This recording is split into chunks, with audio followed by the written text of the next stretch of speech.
I want to appreciate you for this opportunity to contribute on the consideration of this report.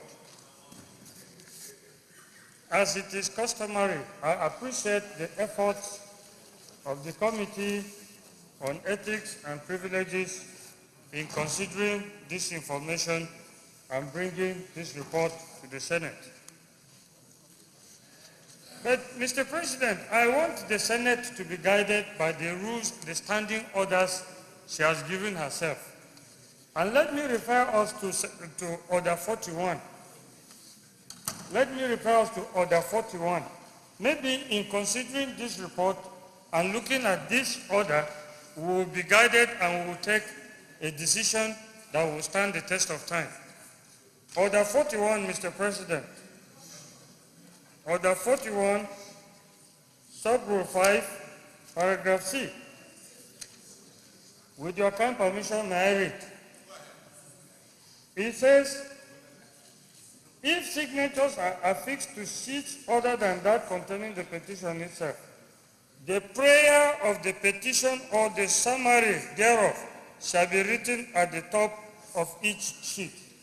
That is to say, Mr. President, that the consideration of every petition is in relation to the prayers the petition is seeking before the Senate. Now, what are the prayers of this petition?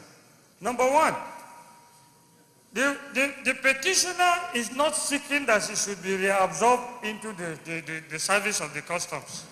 So whether or not the customs service was right or whether it was wrong, the petitioner has accepted that she's out of the service. And whether or not the procedure was followed or not is not the issue in question.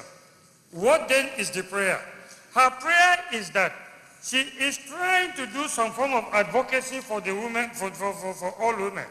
That even though I have been dismissed, it is not fair for all women.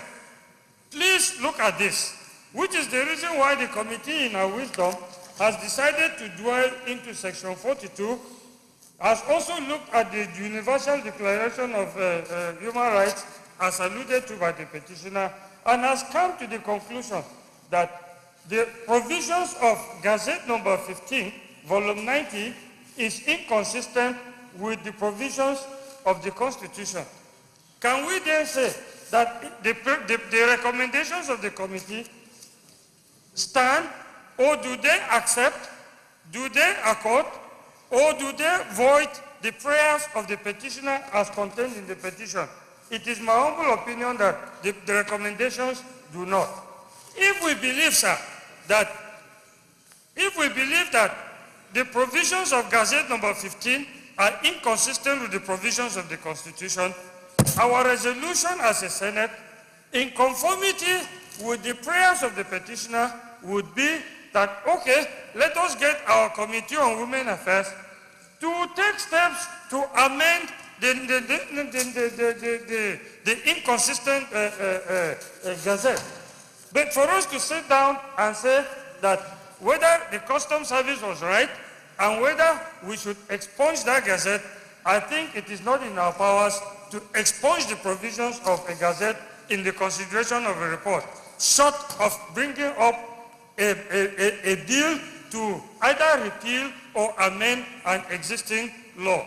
This is my humble opinion, Mr. President. I thank you.